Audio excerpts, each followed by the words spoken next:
Hello दोस्तों, स्वागत है आपका एक बार और मेरी स्टोरी कॉन्ट्रैक्ट मैरिज के न्यू पार्ट में। तो आज की स्टोरी बहुत ही इंटरेस्टिंग होने वाली है, तो बने रहिएगा मेरे साथ और नए हैं तो चैनल को सब्सक्राइब जरूर करिएगा। वीडियो पसंद आए तो लाइक कमेंट करना भूलिएगा मत। सिमरन अपने ही धुन में खोई हुई सी चलते चलते कब लवर्स पॉइंट पर पहुंच गई, उसे पता भी नहीं चला। इस जगह को ये नाम भी यूनिवर्सिटी के लव बर्ड्स ने ही दिया था। सुबह शाम यहाँ प्यार के पंछियों का तांता लगा रहता था। ये जगह थी भी बहुत खूबसूरत। अभी चांदनी रात में वहाँ घंघोर सन्नाटा छाया हुआ था। चारों तरफ खूबसूरत फूलों के पौधे के बीच चांदनी में नहाया हुआ छोटा सा तालाब चमक रहा था।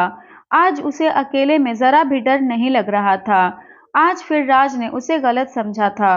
वो तो अपनी तरफ से हर बार बस उसे वापस पाने की ही कोशिश करती थी, मगर हर बार उसे राज की नफरत और ज्यादा नफरत मिलती थी। क्या सच में राज ने कभी उससे प्यार किया ही नहीं? सिमरन टूटे कदमों से चलते हुए तालाब के किनारे बनी सीढ़ियों पर बैठ गई। पानी में चांद की परछाई को देखते हुए उसे अपने और राज के साथ में बिताए सारे पल याद आ रहे थे। पता ही नहीं चला कब उसका राज उससे इतना दूर हो गया था। अचानक पानी में एक कंकड़ आकर गिरा और उसके साथ ही चांद की वो छवि भी तितर बितर हो गई।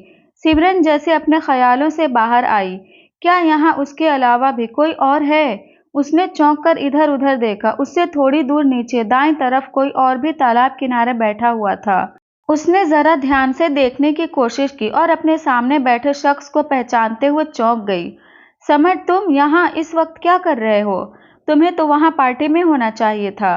सिमरन की आवाज सुनकर समर ने चौंकते हुए पीछे मुड़कर देखा, मगर फिर सामने नजर करते हुए बोला, I just wanted to be alone for some time. Simran धीरे धीरे सीढ़ियां उतरती हुई उसके पास आकर बैठ गई। आई एम वेरी हैप्पी कि तुम्हें तुम्हारी फैमिली वापस मिल गई। थैंक्स, समर ने एक हल्की सी स्माइल के साथ उसकी तरफ देखकर कहा। प्यार करते हो ना अनाया से? सिमरन ने उसकी तरफ देखते हुए पूछा, मगर समर ने कोई जवाब नहीं दिया। तो सिमरन ने भी सामने की तरफ देखते हुए आगे कहा, हम दोनों ने ही शायद गलत इंसान से प्यार कर लिया हो। वो दोनों एक दूसरे के लिए ही बने थे शायद। एक फीकी सी हंसी हंसते हुए वो बोली, लोग अक्सर कहते हैं जोड़ियां ऊपर वाला बनाता है। वो शायद सही कहते हैं। अगर 7 साल पहले मैंने और राज ने एक दूसरे से अपने प्यार का इजहार कर भी दिया होता तो भी शायद वो आज मेरे साथ नहीं होता। सिमरन ने एक बार पलट कर समर की तरफ देखते हुए कहा, जिन हालातों में उन दोनों की शादी हुई है उनमें शायद ही कोई कपल सरवाइव कर पाए। मगर मैं राज को अच्छी तरह जानती हूँ। वो एक बार जिसका हाथ थाम लेता है उसका साथ जिंदगी भर निभाता है। मुझे नहीं पता उसने किस गलतफहमी की वजह से मुझे एक्सेप्ट नहीं किया, मगर मैं इतना तो जरूर जानती हूँ कि अब वो अनाया का साथ कभी नहीं छोड़ेगा। तुम्हें भी उनकी शादी के बारे में पता था? समर ने हैरानी से उसकी तरफ देखते हुए पूछा। हम looks like I am the only person जिसे ये सब बात पता नहीं था, और वो भी तब जब वो मेरा भाई है। न जाने कब से मैं भी उससे मिलना चाहता था, मगर अब जब वो मुझे मिल गया है तो मेरी समझ में ही नहीं आ रहा है मैं उससे प्यार करूं या नफरत। समर ने डिसअपॉइंट होते हुए कहा, ऐसा नहीं है, उन दोनों की शादी सीक्रेटली हुई थी। जब तुम अनाया से मिले उससे पहले भी उसकी एंगेजमेंट राज के साथ हो चुकी थी। मैंने भी आखिरी वक्त तक अपना रिश्ता बचाने की कोशिश की थी। इस कोशिश में मैंने बहुत सी गलतियां भी की, और देखो आखिर में मुझे सिवा उसकी नफरत के और कुछ नहीं मिला। और अब शायद तुम भी वही गलती कर रहे हो। उसकी खुशी में खुश रहने की आदत डालो, वरना तुम उसकी दोस्ती भी खो दोगे। मेरी तरह कहते हुए सिमरन की आंखों में आंसू आ गए थे। समर ने एक गहरी सांस लेते हुए कहा, शायद तुम सही कह रही हो। Thank you so much for guiding me friends. Summer ने अपना हाथ सिमरन की तरफ बढ़ाकर स्माइल करते हुए पूछा। सिमरन ने भी मुस्कुराते हुए अपना हाथ उसके हाथों में दे दिया। एंड रिमेंबर, अब फ्रेंड हो तुम मेरी, so please no scolding in the class ma'am. Samar ने मजाक उड़ाने वाले अंदाज में कहा, जस्ट शट अप ओके। खुद तो कभी क्लास में डिसिप्लिन में नहीं रहते और तुम्हें देखकर सारी गर्ल्स डिसिप्लिन भूल जाती हैं। सिमरन ने उसके हाथ पर हल्के से मारते हुए कहा, अहम अहम, मुझे पता ही नहीं था इतना हैंडसम हूं मैं। समर ने खांसने की एक्टिंग करते हुए स्टाइल से अपने बालों में हाथ फेरकर मुस्कुराते हुए कहा, तुम कभी नहीं सुधरोगे न समर। सिमरन ने अपनी आंखें सिकोड़ते हुए कहा, नो नेवर। इस बार समर ने सीरियस होते हुए कहा, दोनों कुछ पल एक दूसरे को देखते रहे, फिर अचानक ठहाका मारकर हंसने लगे। चलो तुम्हें घर ड्रॉप कर देता हूँ, बहुत रात हो गई है, समर ने उठते हुए कहा। उसने सिमरन को हाथ देकर उठने में मदद की और दोनों गाड़ी की तरफ बढ़ गए। सिमरन को उसके घर तक छोड़कर समर वापस सक्सेना मेंशन में आया। पार्टी खत्म हो चुकी थी, सब गेट्स भी वापस जा चुके थे, सो उसने किसी को डिस्टर्ब करने के बजाय चुपचाप अपने कमरे में जाना सही समझा। ऊपर कमरे में पहुंचने के बाद उसने नोटिस किया तनु के कमरे की लाइट जल रही थी और वहां से कुछ आवाजें भी आ रही थी। उसने आहिस्ता से अंदर झांक कर देखा। अंदर तनु और सेजल वीडियो गेम खेलते हुए एक दूसरे से लड़ रही थी। समर के चेहरे पर एक स्माइल आ गई। कुछ देर वो उन दोनों को देखता रहा, फिर अपने कमरे में आ गया। बेड पर आराम से लेटते हुए उसे सिमरन की कई बातें याद आ रही थी, जो चीजें वो एक्सेप्ट नहीं कर पा रहा था, वो सब सिमरन ने उसे कितनी आसानी से समझा दिया था। अपने दिल पर से अब उसे बोझ हटता हुआ महसूस हो रहा था। कहानी अमर के नजरिए से। वो ठीक है ना डॉक्टर? मैंने परेशानी से एक नज़र अनाया के ऊपर डालते हुए पूछा, जो चुपचाप बेड पर पड़ी हुई थी। डॉक्टर मुस्कुराते हुए, yes, she is absolutely fine. खून बहने की वजह से थोड़ी वीकनेस हो सकती है, ध्यान रखिएगा कि अपने इस हाथ से वो ज्यादा काम न करे।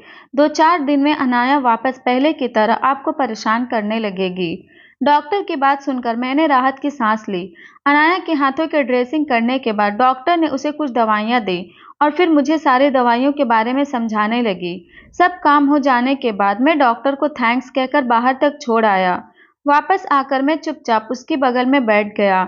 हम दोनों इस वक्त अपने न्यू फ्लैट में थे। मैं चाहता तो उसे सक्सेना मेंशन लेकर भी जा सकता था, मगर इस वक्त जैसी उसकी हालत थी मुझे उसे वहां लेकर जाना सही नहीं लगा।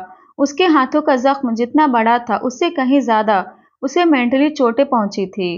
उसे इस हालत में देखकर मेरे दिल को कितनी तकलीफ हो रही थी, ये बस मैं ही जानता था। मैंने एक बार प्यार से उसके सिर पर हाथ फेरा, एक पल को उसकी पलकें झपकी, मगर उसने आंखें नहीं खोली। शायद दवाओं के असर से उसे नींद आ रही होगी। यही सोचकर मैंने उसे डिस्टर्ब नहीं किया। मैंने एक बार फोन की तरफ देखा, उस पर 2 मिस्ड कॉल थे, एक मिस्टर भट्टाचार्य का और दूसरा तनु का। मैंने उसे देखकर एक गहरी सांस ली और तनु को एक मैसेज कर दिया, हम दोनों अपने न्यू फ्लैट पर हैं, so don't worry about us. इसके बाद मैंने अपना फोन स्विच ऑफ करके साइड में रख दिया। मैं अनाया के बगल में ही बेड पर सो गया। अभी मुझे आंखें बंद किए 10 मिनट भी नहीं हुए होंगे कि मैंने महसूस किया उसके बाल मेरे चेहरे पर बार बार आ रहे थे। मैंने आंखें खोली और देखा वो शायद नींद में ही अपने मिस्टर हैंडसम को खोज रही थी, मगर मैं उसे उसका मिस्टर हैंडसम लाकर दे पाता उससे पहले ही उसने मुझे पकड़ लिया और अपना एक हाथ मेरे चारों तरफ लपेटते हुए एक पैर भी मेरे ऊपर चढ़ा दिया। मुझे उसकी इस हरकत पर हंसी भी आ रही थी और थोड़ा सा रोना भी। एक्चुअली पिलो के साथ ये स्टंट करते हुए उस दिन यूनिवर्सिटी क्लिनिक में वो जितनी क्यूट लग रही थी, रियलिटी में वो मुझे थोड़ी हैवी लग रही थी। बिकॉज आउच, उसने अपने पैर से मेरे पेट को दबा रखा था, but it's okay, I can bear it. After all ऐसा चांस कम ही मिलता है जब अनाया खुद मेरे पास आ जाती हो, वरना तो हमेशा उसे मुझसे दूर ही भागना रहता है।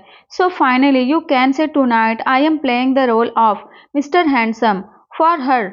वो एकदम गहरी नींद में लग रही थी। मैंने एक बार प्यार से उसकी तरफ देखा और उसके माथे पर एक किस करके मैं भी उसे हक करके सो गया। दिन भर की थकान और स्ट्रेस की वजह से मुझे भी जल्दी ही नींद आ गई। सूरज की रोशनी जब खिड़की के शीशे से छनकर मेरी आंखों पर पड़ने लगी तो मेरी नींद टूटी। मेरी नज़र सबसे पहले अनाया की तरफ गई, मगर वहां कोई नहीं था। उसकी जगह मेरे हाथ में एक बड़ा सा टेडी फंसा हुआ था। Of course that was the real mister handsome and obviously I hate him. मैं हड़बड़ाकर उठ गया। मैंने पूरे कमरे में नजर दौड़ाई, मगर वो कहीं नहीं थी। मैं तुरंत उठकर बाथरूम के दरवाजे के पास गया और हल्का सा नॉक करते हुए पूछा, अनाया तुम अंदर हो? मगर मेरे नॉक करते ही डोर ओपन हो गया। अंदर कोई नहीं था। वो कहाँ जा सकती है, ये सोचकर मेरी घबराहट बढ़ती जा रही थी। अभी मैं सोच ही रहा था कि उसे कहाँ ढूंढूं, जब मुझे किचन में से अनाया के चीखने की आवाज़ सुनाई दी। किसी अनहोनी की आशंका से मैं तुरंत किचन की तरफ दौड़ा, मगर वहां का नजारा देखकर मैं एकदम शॉक्ड रह गया। अनाया परेशान होकर कुकर की तरफ चम्मच करके बोले जा रही थी, शू शू चुप हो जाओ प्लीज, सर जाग जाएंगे। तभी अचानक कुकर ने सीटी दी और वो घबरा कर अपने आंख और कान बंद करके खड़ी हो गई। प्लीज प्लीज फटना मत, ये क्या हो रहा है? यहाँ तुम क्या कर रही हो? मैंने हैरानी से पूछा। मेरी आवाज़ सुनकर उसने तुरंत अपनी आंखें खोल दी और भागकर मेरे पास आ गई। अनाया मेरा हाथ पकड़ते हुए, सर देखिए ना, ये कुकर कितनी जोर से आवाज़ कर रहा है। लगता है ये फटने वाला है।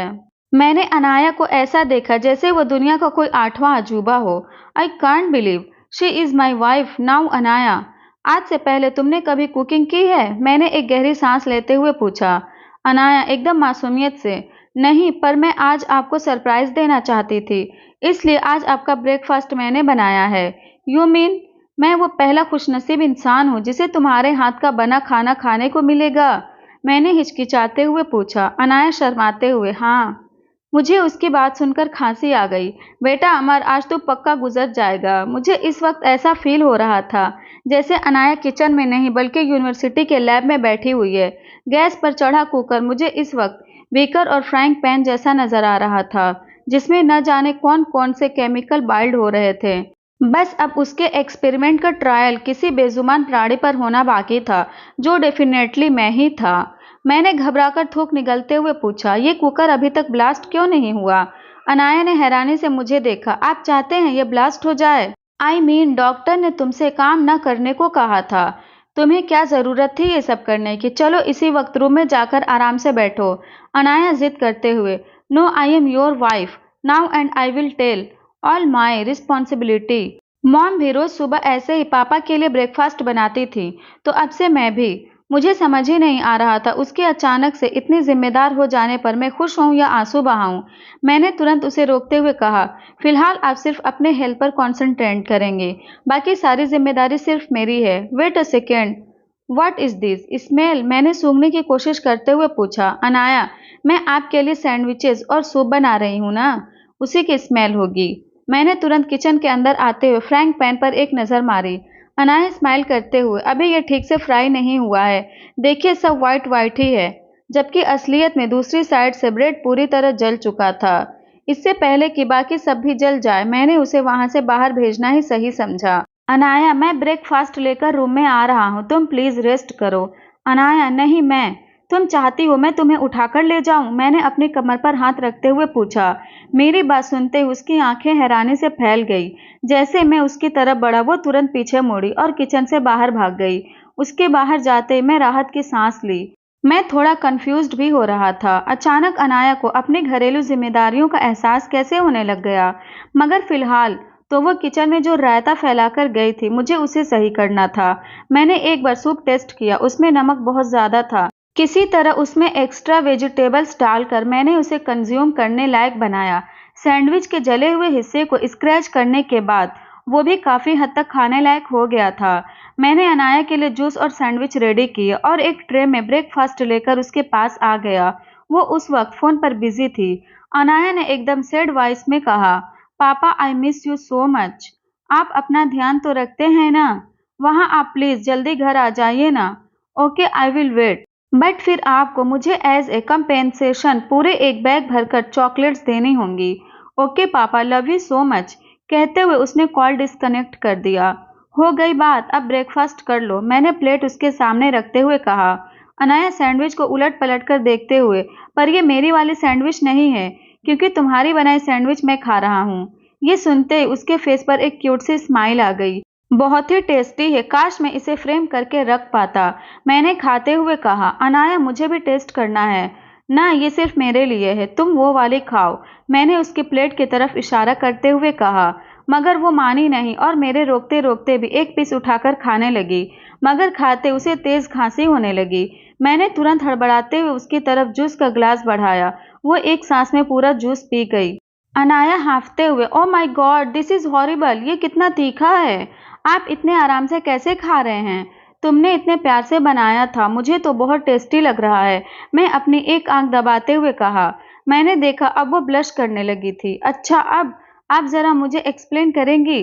सडनली आपको अपनी जिम्मेदारियों का एहसास कैसे हो गया? I am really surprised.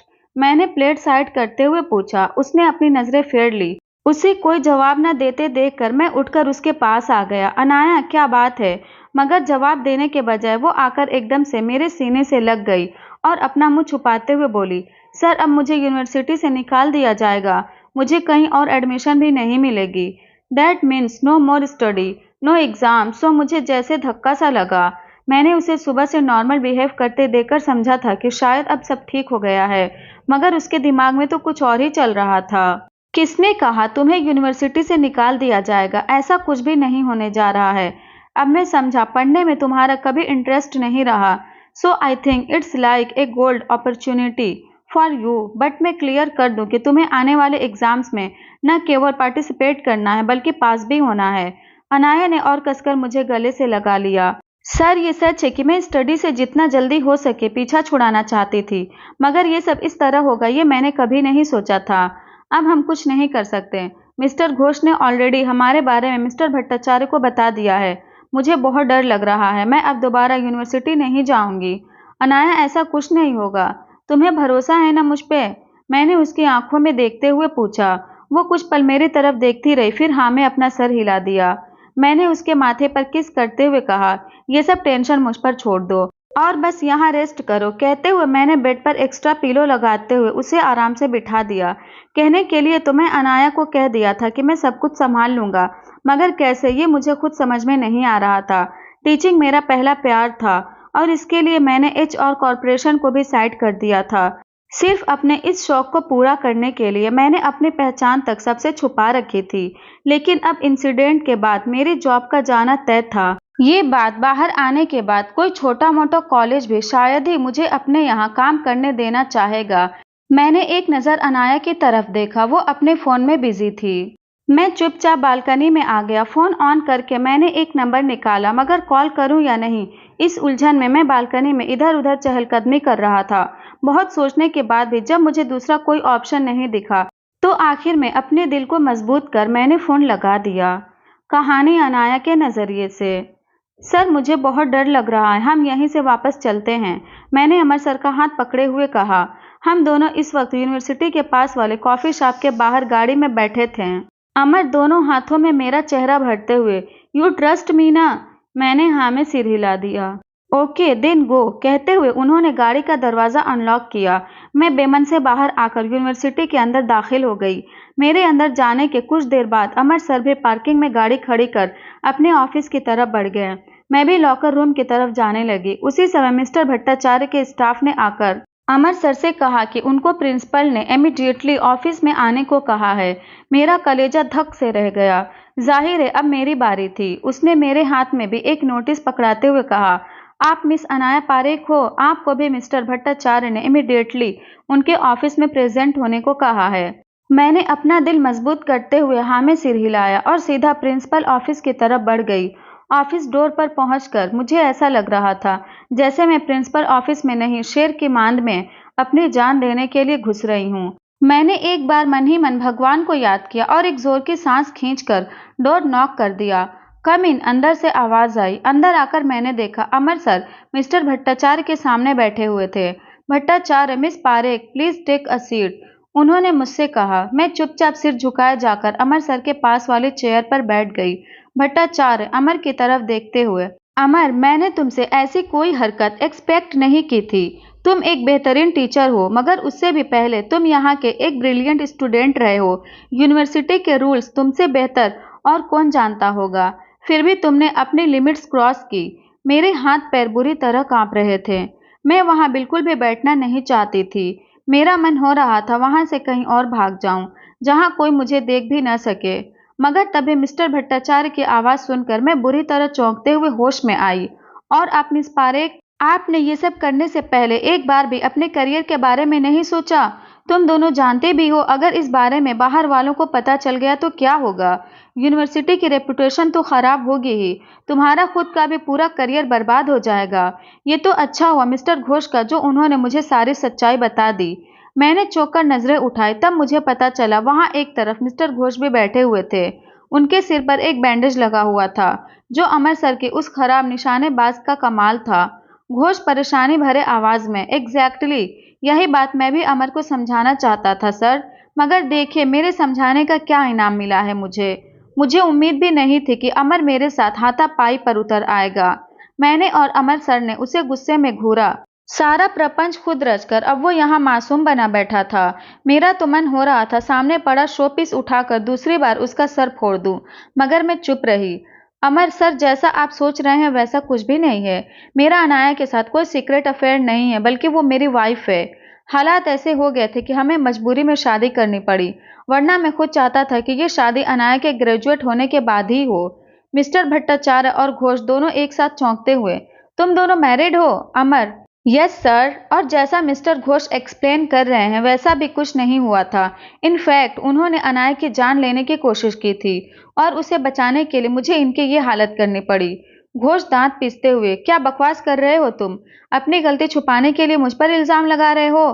क्या सबूत है तुम्हारे पास इस बात का कि मैंने तुम पर अटैक किया था? अमर मुस्कुराते हुए, मुझे पता था तुम ऐसा ही कुछ कहोगे, मगर तुम शायद भूल गए यूनिवर्सिटी कैंपस जहां से शुरू होता है वहां बहुत से सीसीटीवी कैमरे भी लगे हुए हैं। कल की तुम्हारी हर हरकत का रिकॉर्ड है मेरे पास। कहते हुए अमर सर ने एक पेन ड्राइव मिस्टर भट्टाचार्य की तरफ बढ़ाई। मैंने देखा मिस्टर घोष अब बेचैन होने लगे थे। भट्टाचार्य चौंकते हुए, लेकिन अमर वहां तो कोई कैमरा नहीं। मगर प्रिंसिपल की बात पूरी होने से पहले घोष ने उठते हुए रिवॉल्वर अमर सर के ऊपर तान दी। मुझे ऐसा लगा जैसे मेरा दिल उछलकर बाहर आ गया हो। मैं बुरी तरह घबराई। मुझे उम्मीद नहीं थी ये साइको प्रोफेसर यहाँ यूनिवर्सिटी में भी गन लेकर आया होगा। प्रिंसिपल के चेहरे का रंग भी सफेद पड़ गया था, मगर अमर सर एकदम रिलैक्स होकर बैठे थे। अमर मुस्कुराते हुए, actually I was expecting this from you. Mister Ghosh के चेहरे पर कंफ्यूजन देखकर उन्होंने स्माइल करते हुए कहा, नहीं समझे? अमर तेज आवाज में, कम इन प्लीज। इसके साथ ही दो पुलिस ऑफिसर एक झटके से दरवाजा खोलकर अंदर दाखिल हो गए। उन्होंने अपनी गन मिस्टर घोष पर पॉइंट करते हुए कहा, गन नीचे कर दो, अब तुम बचकर कहीं नहीं जा सकते। मिस्टर घोष ने एक बार दांत पीसते हुए अमर सर की तरफ देखा और गन नीचे करते हुए सामने टेबल पर रखे एक बड़े से शो पीस को शूट कर दिया। शीशे के बने उस शो पीस के परखच्चे उड़ गए और उसके टुकड़े टूटकर उसके आसपास मौजूद हर इंसान की बॉडी में जा लगे। एक टुकड़ा मेरे भी हाथ पर आकर लगा और वहां से खून निकलने लगा। सर के हाथ पर भी एक कट लग गया था। एक पल को कमरे में मौजूद सारे लोग हड़बड़ाकर उछल गए। इसी मौके का फायदा उठाते हुए मिस्टर घोष ने सामने खड़े दोनों ऑफिसर्स को धक्का दिया और तुरंत रूम से बाहर चले गए। एक ऑफिसर तुरंत उसके पीछे भागा। दूसरे ऑफिसर ने अमर सर के हाथ मिलाते हुए, thank you so much mister Amar, आपने हमारी बहुत हेल्प कर दी, एंड डोंट वरी, हम उसे बहुत जल्दी पकड़ लेंगे। कहते हुए उसने तुरंत अपने टीम के दूसरे लोगों को इसकी खबर दी और वहां से निकल गया। हम सब ने अब चैन की सांस ली। फाइनली सब प्रॉब्लम खत्म हो गई थी। Bhattacharya, I am sorry Amar, तुम्हें घोष की वजह से इतना सब झेलना पड़ा। Amar, it's okay sir, I can understand. Bhattacharya, but बात अभी भी वहीं के वहीं है। चाहे किसी भी रीजन से तुम दोनों की शादी करनी पड़ी हो, यूनिवर्सिटी की नज़र में ये अब भी गलत ही है। हम टीचर स्टूडेंट रिलेशनशिप जैसे चीज़ों को सपोर्ट नहीं कर सकते। तुम दोनों का एग्जाम्पल देकर आगे भी लोग ऐसी चीजें कर सकते हैं। सो अब तुम्हारे पास सिर्फ दो ऑप्शन है। पहला, तुम दोनों को ही ये यूनिवर्सिटी छोड़नी होगी, अमर शांत आवाज में, और दूसरा, भट्टाचार्य एक पेपर निकालकर सामने रखते हुए, तुम दोनों आज और अभी कोर्ट में डाइवोर्स एप्लीकेशन फाइल करोगे। And I think the second one is best for everyone. तुम भी नहीं चाहोगे कि अनाया का करियर इस शादी की वजह से बर्बाद हो जाए। मैं उनकी बात सुनकर शॉक्ड रह गई थी। मैंने देखा अमर सर के एक्सप्रेशन में कुछ ऐसे ही थे। हमें चुप देखकर मिस्टर भट्टाचार्य ने फोन में एक नंबर डायल करते हुए कहा, मैं लॉयर को यहीं बुलवा रहा हूँ। मेरी मौजूदगी में तुम दोनों आज डाइवोर्स पेपर साइन करोगे। इस स्टोरी में आगे क्या हुआ ये जानने के लिए इस चैनल को तुरंत सब्सक्राइब कर लें और स्टोरी अच्छी लगे तो वीडियो को भी लाइक करें। मिलते हैं बहुत जल्द नेक्स्ट पार्ट में, तब तक के लिए बाय बाय।